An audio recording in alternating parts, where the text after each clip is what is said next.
how do you save for the future and not sacrifice you today? How do you do what you need to do financially, put money aside, but enjoy living, enjoy today? We're not here. Life is not just about the future, making sure you have money for the future. The future is the future and will always be the future. But how can we make sure we are living a satisfying life today, especially for those of us with kids? They're only going to be young for a short period of time. Going to see Disney princesses at 5 is a lot different from going to see this Disney princesses at 13.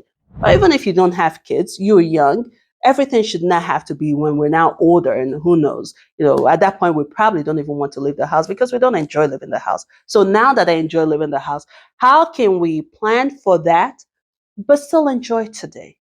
That is what this video is about, because I too have had to adjust my thinking. Money, there's always a mathematical explanation for money, but there's also the other side. That is not, you can't add, subtract, divide, and cosine it. It's just what it is. So let's talk about how we can save for tomorrow but still live today. Now, I don't want this to be one of those lists, 1, 2, 3, 4, 5, 6, do this first. I just want it to be a conversation. The one thing I definitely have accepted, or that you also need to accept if you want this balance between saving for the future and living today, is accept that some things just are invaluable. The value of certain things is much more than the monetary value, right? So the $3,000 I spend in taking the kids to Universal, I want to say Disney because I know their prices have really gone up, but the $2,000 I spent in taking the kids to Universal, yes, if I had put that in stock market based on the annual return over 10 years times 5 minus 4 will give me, it will become $10,000. You know what? I'm okay with losing that $10,000 for the memories and the time I have spent with them at Universal. That is invaluable. You can't even put them side by side to, they're just not the same. And so you have to be okay with letting go of some money for that. We always talk about going out to eat, and yeah, going out to eat will never make financial sense because everything on that table you have in your house, and you can follow recipes to make it taste almost the same, and it would even be healthier. Ordering wine when you go out to eat will never make sense because that wine is just, it's overpriced. You can have it at home, but it's not about the food. It's not about the wine. It's about the social aspect of it. You don't get it in your house. Yes, they can come to your house, but it's different. It's not in your house. You don't have to clean after. You don't have to cook it. It's beyond that, right? So you have to accept that you are losing money. There's no two ways about it. But the value is in the togetherness outside of your home. And that's where it comes in handy to plan. If you've planned your money right, your money is doing what it should do, then you're okay with spending that, $100 going out to eat. You're okay with paying $100 for the socialness of going out to eat. I hope this is making sense. When you've planned your money, all right, well, we still have that debt. We're paying it down. Or retirement is not high. Or savings balance is not as high as we want it to be. But we'll get there. We're putting money aside together. So, I can freely spend this $100. Planning gives you peace financially because it's under control. I'm doing what I need to do to get where I need to get. Hence, therefore, I can do this. A key way to have this life where you're saving for the future and you live today is cutting down your living expenses. Let me tell you, doing that gives you a huge, huge, huge wiggle room for spontaneity, right? Huge, huge wiggle room for fun, for living. When there's a huge gap between your paycheck and your monthly expenses, that gap makes life easy. How do I know? Because I have said it 1,000 times already. Going from single, money was low, paycheck was low, and my living expenses and my paycheck were like bumper to bumper. And then, when I got married, I also got a new job, higher pay. Husband's income is also coming in, more money. It was 2 individuals working. We had no kids, no daycare expenses. Money was huge, right? Coming from not having a lot of money, we both wanted to make sure we were keeping our monthly expenses low. Even when we were buying cars, we both needed new cars. Even when we were buying cars, we had that mindset. We're keeping the monthly expenses low. And with the monthly expenses low, oh gosh, I mean, we're talking you have a lot of room. You want to go out and eat? Go out and eat. You know, you have enough room. You want to go on vacation? We're going on vacation. There's room, but that time when monthly expenses and income was like, bumper to bumper and just barely any room. You want to buy coffee, you're thinking about it. You're having you want to buy McDonald's, you're thinking about it, right? And I'm just using examples. The point is, when you cut back your monthly expenses, spontaneity can happen as much as you want it to happen because you have spontaneity money. So if you want to live today but still save for the future, focus on getting the monthly expenses down. And that's why you also have to realize that you're not a millionaire. We're not yet there. We haven't made it. We're not yet there. And so you can't have everything. That's going to the extreme. You can't have everything. You can't buy whatever you want to buy or go on every trip you want to go to or, take the kids to everything they want to do. It's not possible. We're not yet there. So we now have to figure out what matters more to us. What are we okay with letting go of so we can get what really matters to us? I'm okay with not going out to eat as a family so often. I'm okay with that because I value the vacation more. I value where mommy can go, where mommy can leave the house. I value that more than going out to eat every Sunday afternoon. It may be different for you. You may value that weekly get together with family, that weekly spending, or that weekly, I don't know, whatever it is you do with your life. There's a saying my people say, it's cut your coat according to your size. I don't know if it's only my people. I think it's a common saying, but anyway, that's the saying. I think this is one of the areas where social media has really messed us up. But the truth is, you're an average person, you're special, but you're still an average person, right? Your money is average. Your money is not that YouTube content creators' money. Your money is not what you've seen online. You can't afford certain things, and that's just the reality of it. And you have to be okay knowing this is you, this is your coat size, and you will enjoy it. Social media is showing vacation at Maldives. Wouldn't we all love to go to Maldives and stay in that hut with where you can see the fish and there's nothing but water surrounding you, and even though we don't know how to swim, we still want to go because it just looks amazing, right? But your coast size is Florida, your coast size is Texas. You have to find the joy in that and know that is social media. Okay, forget social media. That's what some people do. That is reality for some people who have a certain amount of money, not for you with your certain amount of money. Living is not trying to do what your neighbor is doing, trying to do what the other person is doing, trying to buy the car your neighbor is buying, trying to look like your neighbor is looking or like your friends are looking. Living is doing what makes you happy, what satisfies you, what fulfills you. And so if the Honda Accord will satisfy you and if that is what you're getting. If Florida and Texas or South Carolina is that is what you're doing. You're not aiming for international travel because that's the in thing or that's what we've been seeing. That's not living. You cut your coat according to your size. Let's bring it home a bit. The stuff we're buying for the house. We're seeing all this unboxing online and we're seeing all these pictures of all this perfectly built houses or all this perfectly decorated homes and we're trying to get the same thing. That's not your size. That's the size for that content creator. You may see it as living and everything in the house is perfection. That's not living. That's creating content. That's your job, right? For you, you don't need to be spending money, throwing money away. Really, at this point, it's throwing money away to buy all these things if it's not what you actually enjoy. Think about that very well. What you're considering living today, is it really living today? Or is it what you think it is because you've seen people online live that way? When you can sift through the noise of what other people are doing and focus more on what you would enjoy, you'll see it doesn't really cost that much. Honestly, that feeling of, well, I need to live today and not just focus on tomorrow, is more so about your day-to-day living. Let's put the vacation aside because those are the big expenses. It's more so about your day-to-day living. When you feel like you're not enjoying your current living, it's because your budget, even though you mean well, it's too tight. It's too constricting.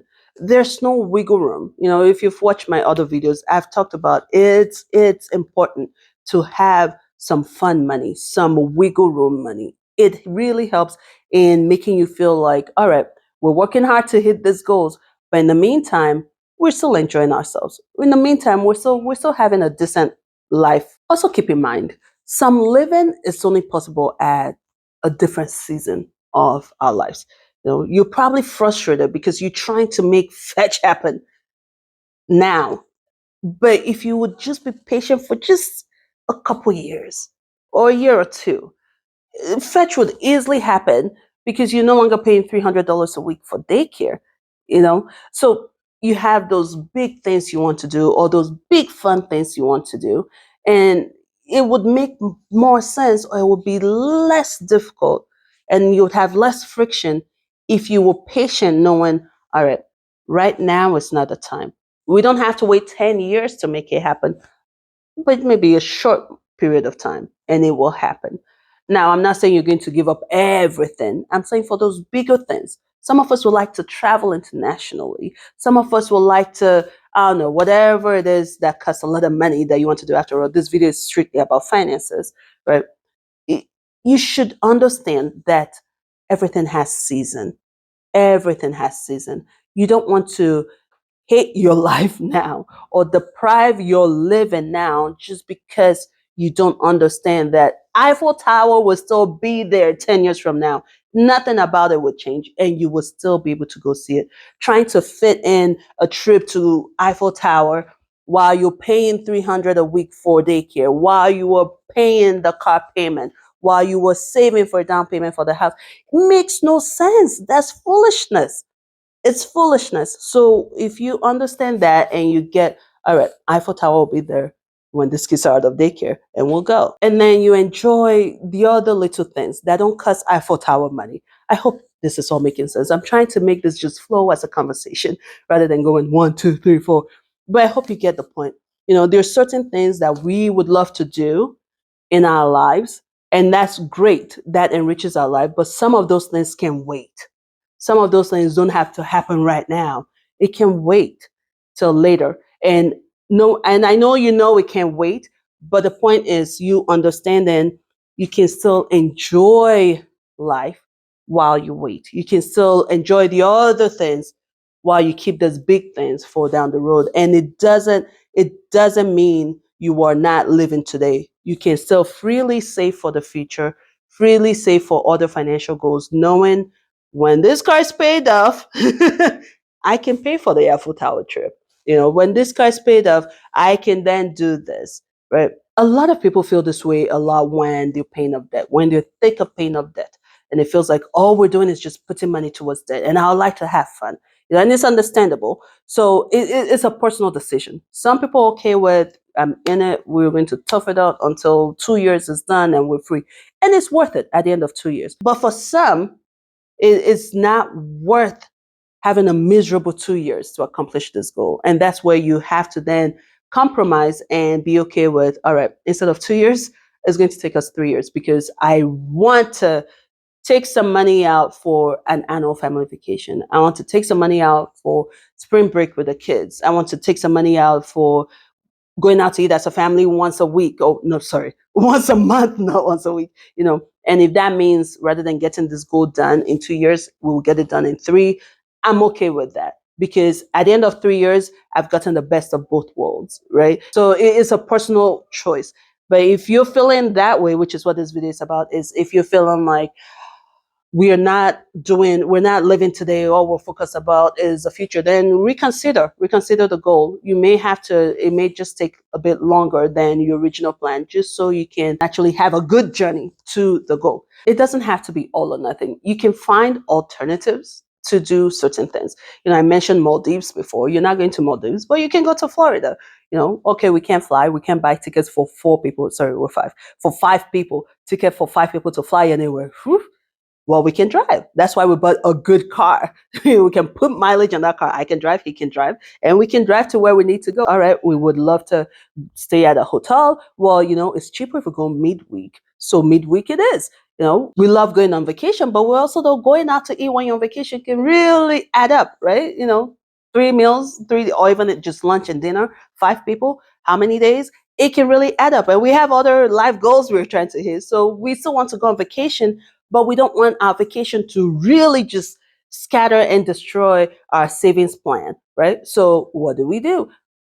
That means the Airbnb, I'm cooking lunch, I'm cooking some dinner. We're not going out to eat every single day. I also find alternatives for daily living so that I can, like I said, increase that gap between my monthly expenses and my income so I can have more freedom to do things. We have good cameras now. I'm so professional photographers are still huge. Trust me, they're still huge. But I remember one of the Christmases for our Christmas picture, we were at a hotel and we used the hotel as a backdrop. It was beautiful. It was beautiful. And it wasn't that hard. I already have a phone stand, took Christmas pictures, and I love those pictures. Do we still use professional photographers? Yeah. If we need to, of course, no big deal. In fact, one of the ways I did that, I used Groupon for our family pictures, and that cut back expenses. So you can still live richly. You can find alternative ways to make it cost less and still get that satisfaction, still get the benefit of the experience without jeopardizing the money or the financial goal you have. A lot of people make really, really bad financial decisions simply because they have that mindset of, well, I want to live today. It's not YOLO if it enslaves the future you. You can have your cake and eat it too if you do it right. All these things I just discussed with you. That's how I've found my balance with saving for the future. I love saving for the future. I love knowing that I'm doing what I'm supposed to do to be in the right place in the future. But at the same time, I also don't want to miss this years where I'm young and able and my kids are young. I also don't want to miss that. This is how I found my balance. Would I love to go to Japan? Yes. I've been to Eiffel Tower, but I would love to go to Japan. I have a lot of other places on my list. I can't do that now because, summer school or summer camp costs money. And we do have other bills we're trying to cut off. We still have other payments we're trying to make. We're trying to buy a house. There are all these other financial goals that will make my future me happy. And I'm happy, I'm okay with sacrificing several things to make that happen. But in the meantime, here are the other things I'm doing daily to enjoy my life. I create that wiggle room for myself.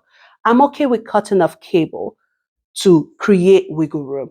I'm okay with not, I'm trying to think of examples, not constantly buying to create room. I'm okay with doing my own hair. That's a bad example for this video because the hair's not exactly looking right. But I'm okay with not spending every single month getting my hair done by a professional because that's how it creates wiggle room for me. So this afternoon after this video, guess what lunch is? I'm ordering lunch for the kids because mommy's doing this. Mommy cannot cook anything right now. And all the foods have been finished throughout the week. And we can do that without any, anxiety of, oh, well, that's not in the budget. And oh, but we can do that. So get your plan, know what matters more to you. Let go of the ones that are not really a big deal for you. Enjoy your daily life in this freedom of we're doing what we need to do and this is our fun money. We've justified being able to do this because we know with the things we have in place, eventually we'll get to the financial goals we have. I hope this has really helped somebody out there. I really do not want this to be a 1, 2, 3, 4, just a conversation. And there's a lot more. There's a lot more. We can discuss this in the comment section. I can do a different video. I'm sure when I turn this camera off, I'm going to remember certain things. But either way, I hope you have gotten a thing or two from this video. If you've done that, then thank you for watching. I'll see you in the next video. Bye.